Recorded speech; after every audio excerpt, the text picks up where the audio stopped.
Hello guys, good morning, welcome to my new blog. তো এখন বাজে সকাল 11:30। এখন থেকে আজকে ব্লগটা শুরু করছি। আর ঘুম থেকে তো অনেকক্ষণ উঠে গেছি, সেই সকাল 6টার সময়। তারপরে সবাই মিলে চা খেলাম, আর তারপর বাবা বাজারে গেল, বাজার থেকে চলেও এসছে। আর এখন যে যার কাজে ব্যস্ত হয়ে পড়েছি। তো কাজ তো থাকবেই, ভাবলাম ব্লগটা শুরু করে দিই এই কাজের মধ্যেই। তো দেখতে থাকো আজকে সারাদিন আমরা কি করছি, আর পাশে থাকো, সাথে থাকো। আর এই যে দেখো, মটর ডাল ভিজিয়ে রেখেছি। চা খাওয়ার পরেই মা জিজ্ঞেস করলো যে আজকে কী রান্না হবে। তো আমি বললাম যে মা ডালের বড়া করে ঝোল করবে। তো মা বললো তাহলে তাড়াতাড়ি ভিজিয়ে দে। তার জন্য আমি এই যে ভিজিয়ে দিলাম, কারণ ডালটা তো একটু ভিজবে, আর শিলনোড়ায় বেটে যেহেতু করবে, তো ওই জন্য তাড়াতাড়ি করেই ভিজিয়ে দিলাম। আর ডালের বড়ার ঝোল খেতে না আমার ভীষণ ভালো লাগে, আমাদের সবারই ভালো লাগে। আর এদিকে দেখো, এই যে বাবার দোকানের মশলাগুলো সব ঘরে নিয়ে চলে এসেছি। বাবা ওই দোকানে বসে কেটে কুটে সব দিয়েছে রেডি করে, আমি শুধু পেস্ট করে দেব। বাবা বললো তাড়াতাড়ি করেই করে দিতে, কারণ আজকে একটু তাড়াতাড়ি দোকানে যাবে, কারণ আমাদের দোকানে তো এখন লোক নেই, ওই জন্য তাড়াতাড়ি করে যাবে। চলো পেস্টটা করে দিই। আর এই যে দেখো, আমাদের গাছের কুল হয়েছিল, তো মা শুকিয়ে রেখে দিয়েছিল, এখন ধুয়ে রোদে দিয়েছে, আচার বানাবে তার জন্য। তো আমি ঘরে নিয়ে চলে আসলাম। বাইরে না ভীষণ ধুলো উঠছে, ওই জন্য বলে ঘরে এনে রেখে দিই, জলটা ঝরে যাবে। মা ভিজিয়ে রেখেছিল, অনেক শুকিয়ে গেছিল, ওই জন্য কুলটা একটু মা ভিজিয়ে রেখেছিল। তো আরও রয়েছে, মাকে অনেক দিন থেকেই বলছি মা কুলগুলো নষ্ট করো না, আচার বানিয়ে দেবো। তো মা বলে ভিজিয়ে দে। তো আমাকে বলেছিল, আমি দেইনি, মাই দিয়েছে, নরম হয়ে গেছে। দেখ, আজকে হয়তো বা কালকে হবে আচারটা।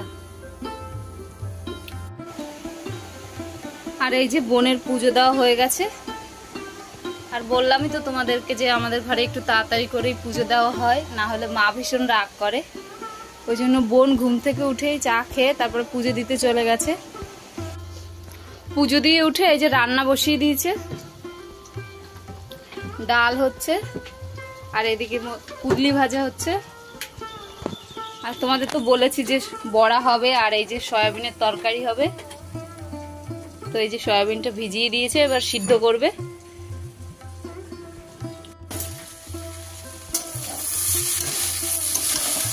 আমি যাব এখন এই যে জামা কাপড়গুলো ধুয়ে নিয়ে আসবো, আর তারপরে জল আনবো।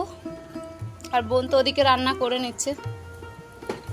আর এই যে রয়েছে আরো কতগুলো রয়েছে, এগুলো সব গিয়ে এখন ধুয়ে নেব। অনেকক্ষণ পর আবার ক্যামেরার সামনে আসলাম। জল ঠল এনে সব কাজকর্ম সেরে ছেলেকে স্নান করিয়ে ওকে খাইয়ে দিলাম, একটু আগেই খাইয়ে দিয়েছি। আর এবার যাব আমি স্নান করতে, এখনো স্নান করা হয়নি, 2:30 বেজে গেছে। আর দেখো একটু আগে কি বৃষ্টি হয়ে গেছে। এই যে দেখো বৃষ্টি হয়েছে, তার জন্য মা জল ভরে ভরে রেখে দিয়েছে। আমিও এনেছি 4-5 ড্রাম মতো, কারণ তখন এত রোদ দিচ্ছিল তো আনা যাচ্ছিল না একার পক্ষে। বাবা আবার গেছিল মাংস আনতে দোকানের, তো ওই জন্য আমি একা একাই 4-5 ড্রাম এনেছি, আর আনতে ইচ্ছে করছিল না, তার জন্য মা বলছিল রেখে দে, পরে আবার লাগলে আনবো। তো এই যে একটু আগে বৃষ্টি হয়ে গেল। ভাবছিলাম একটু বৃষ্টিতে স্নান করব, কিন্তু স্নান করা হয়নি, তখন ছেলেকে খাওয়াচ্ছিলাম, তাই জন্য। এই দেখো ড্রেনগুলো সব ভরে গেছে, বেশিক্ষণ হয়নি বৃষ্টি, ওই জন্য ড্রেনটা শুধু ভরেছে, রাস্তায় এখনো ওঠেনি। আমাদের এখানে একটু বৃষ্টি হলেই রাস্তাঘাট সব ডুবে যায় জলে।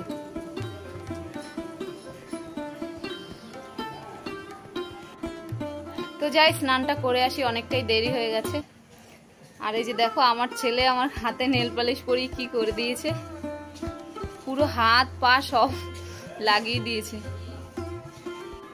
তো যাই স্নানটা করে আসি, তোমাদের সাথে আবার পরে দেখা হচ্ছে। অনেকক্ষণ পর আবার চলে আসলাম। আর এখন আমি চলে এসেছি আমার বাবার দোকানে। মা তো অনেক আগেই এসছে, সেই 4টের সময়। আর আমি সন্ধ্যে দিয়ে তারপর ছেলেকে নিয়ে চলে আসলাম দোকানে। আর এই যে মা, আমার ছেলে, আর বাবা গেছে ওই আমাদের উপরে স্টেশনে দোকানে মাল দিতে। আর দেখো আমাদের দোকানের ভিতরে কিরকম অবস্থা, কারেন্ট নেই, ফ্যান নেই, কিছু নেই, শুধু একটা ব্যাটারির লাইট জ্বলছে। এই যে দেখো ভালোভাবে দেখাও যাচ্ছে না। এই যে দেখো এদিকটা দেখো পুরো অন্ধকার, ভালো দেখা যাচ্ছে না।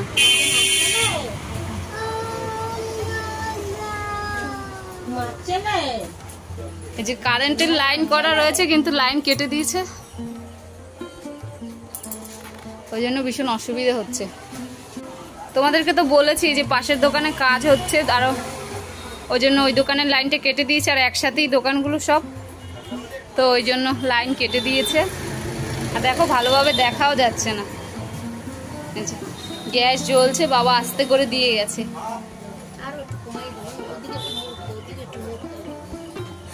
আর এই দেখো আমি দুটো পকোড়া নিয়েছি, আমি আর আমার ছেলে খাবো।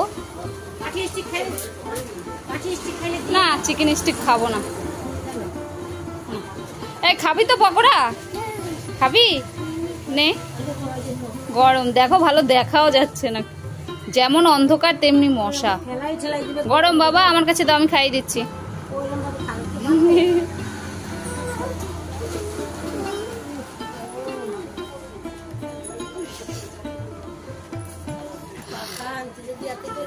তো আমরা খাবারটা খেয়ে নি। বাবা তো উপরে মাল দিয়ে চলে এসছে, আর আসার সময় যে উপর থেকে চা নিয়ে চলে এসছে আমাদের জন্য। আমার ছেলেও খাচ্ছে, এই যে দেখো। এই চা ভালো আছে বাবু? চা ভালো আছে বলো?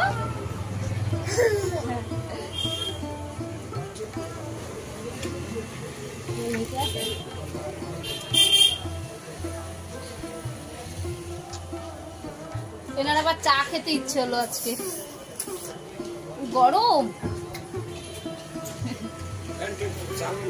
কারেন্ট নেই তো, দেখো কাস্টমারে বলছে ফ্যান চালাতে, কিন্তু আমাদের দোকানে তো কারেন্ট নেই, ফ্যান চালাতে পারবো না। গরম গরম খাবার খাচ্ছে, কষ্ট হচ্ছে এই গরমের মধ্যে। আমাকে আর দিও না। এই দেখো প্লাস্টিকের বোতলের মধ্যে করে চা নিয়ে এসছে, এখানে তো আনার মতো তেমন কিছু নেই। দেখো মা পুরো ঘেমে জল হয়ে যাচ্ছে। এই যে বাবা, আপনার লেগ ছাড়ছি, বাবা এসেই আবার মাল বসিয়ে দিয়েছে। এই যে এখানে বসে তো শুধু মাল তৈরি করে, তো এখানে খুব একটা বেশি কাস্টমার আসে না, ওই যারা দেখে তারা দুই একজন আসে, আর সব মাল উপরে ভেজে ভেজে নিয়ে যায়। বাবা এটা নিয়ে চলে গেছে। এই দেখো বাবা স্যান্ডউইচ বানিয়ে বানিয়ে রেখেছে,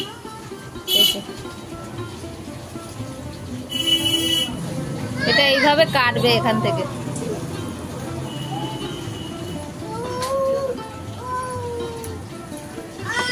আমি ফ্ল্যাশ জ্বালিয়ে তোমাদেরকে দেখাচ্ছি, দেখো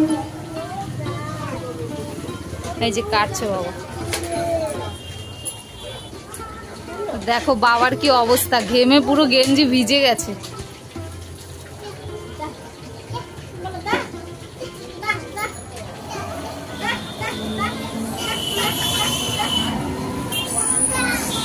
এটা চপের আলু, ওটা কিছু না, ওটা বিস্কুট এনেছিলে।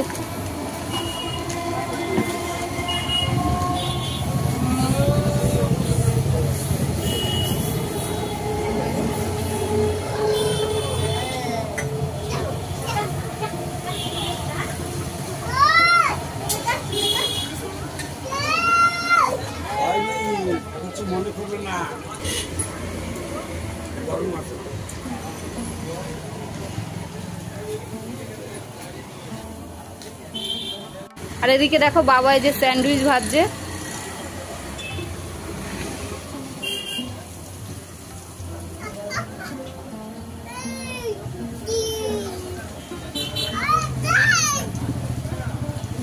এই তুই এরকম করছিস কেন?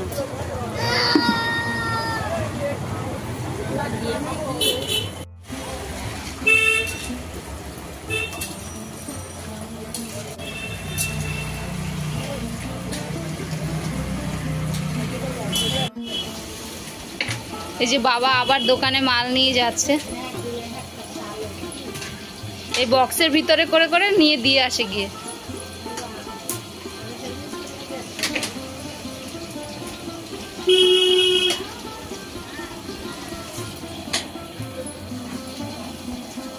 আর এদিকে দেখো এই যে চিকেন ফিঙ্গার, তারপরে ভেজিটেবল, সব বানিয়ে রেখেছে।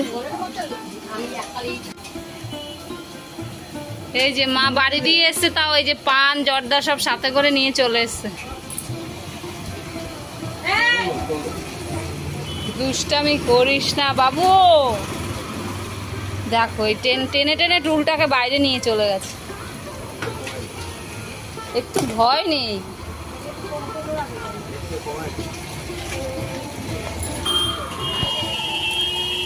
তোমাদের সাথে আমার কিছু মনের কষ্টের কথা এখন শেয়ার করব।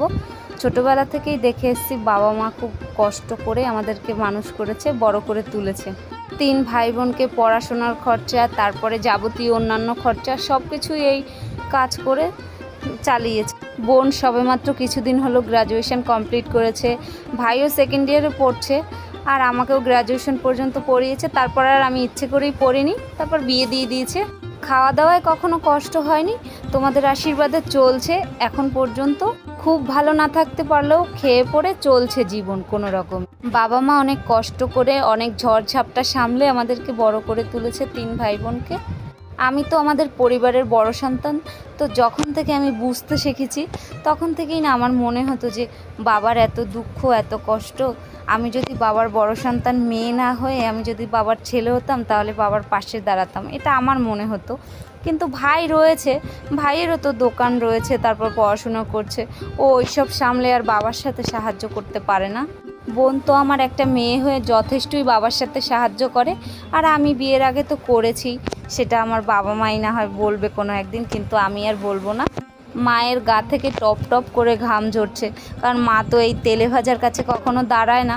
তারপরে বাবার তো প্রতিদিন কষ্ট হয়, আর কত কলসি কলসি যে গায়ের ঘাম ঝরে তার কোনো ইয়াত্তা নেই। ভাই এখন যে চায়ের দোকানটা করে ওটা আগে মা করতো, তো লকডাউনের সময় দোকানগুলো তো বন্ধ হয়ে গেছিলো, তার জন্য ওই মা বাড়িতে খুলেছে দোকানটা, ওটাই এখন মা করে, আর এখনও বন্ধ করেনি।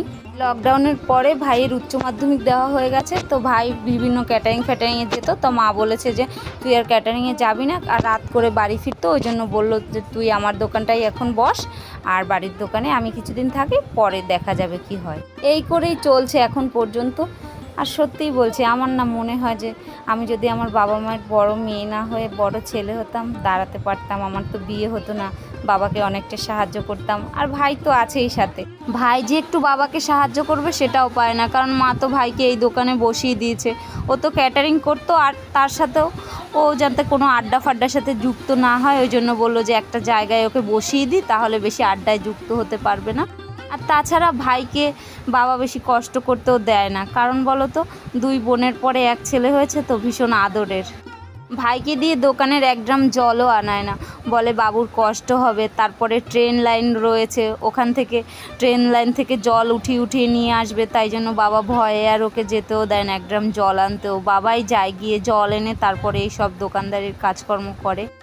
তো যাই হোক, জীবনে অনেক কষ্ট তো আমরা করেছি। বাবা একটা কথা বলে জানো তো ঠাকুরকে, যে ঠাকুর কষ্ট করার মতো ধৈর্য দিও, শক্তি দিও, পরিশ্রম যেন করতে পারি। লকডাউনের পর থেকে তো আমাদের খুবই অসুবিধা চলছিল, আর তারপরে এখন আবার শুনছি আবার নাকি ঝড় আসছে, রিমাল, যদি আমার ভুল না হয়ে থাকে, আর ভুল হলে তার জন্য সরি। রিমাল আসছে, তো তাতে আবার কি ক্ষয়ক্ষতি হবে তার তো জানা নেই। 4 ফুট বাই 4 ফুট স্টেশনের উপরে দোকান, তো খুব বেশি ঝড় হলে দোকান দুটো না যখন তখন উড়িয়ে নিয়ে যেতে পারে। তার জন্য বাবা বললো যে 2টো শিকল কিনে, গাছ রয়েছে ওখানে একটা তুলো গাছ, ওর সাথে বেঁধে রেখে আসবে, যাতে একটু ধাক্কাটা সামলাতে পারে। টিভির নিউজ যা শুনলাম যে খুব বড়ই নাকি ঝড়টা আসছে, তো ভীষণ ভয় লাগছে যে কি না কি হয়ে যায়। তো যাই হোক, সবাই সাবধানে থেকো, সবাই পরিজন নিয়ে সবাই ভালোভাবে থেকো, বাইরে বেশি যেও না, সবার পরিজন ভালো থাকুক, সুস্থ থাকুক, এই কামনাই করি ঈশ্বরের কাছে। আমাদের মতো গরিবের জীবন তো এভাবেই চলছে আর চলবেও। জীবন যখন ঠাকুর দান করেছে তখন রক্ষাও তিনিই করবেন, এইটুকু বিশ্বাস ঠাকুরের চরণে রয়েছে। তো আমরা এখন বাড়ি যাচ্ছি দোকান থেকে, আর দিদুন দেখো নাতিকে কবিতা বলতে বলতে নিয়ে যাচ্ছে চাঁদ মামার সাথে।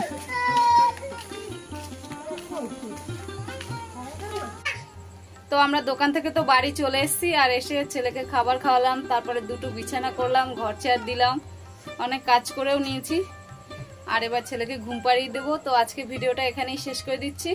যদি ভিডিওটা ভালো লেগে থাকে তাহলে একটা লাইক কমেন্ট শেয়ার করে দিও, আর এমএনটি ব্লগে প্রথম এসে থাকলে একটা সাবস্ক্রাইব করে দিও। দেখা হচ্ছে অন্য কোনো নতুন ভিডিওতে। ততক্ষণ সবাই ভালো থাকো, সুস্থ থাকো। আজকের মতো টাটা।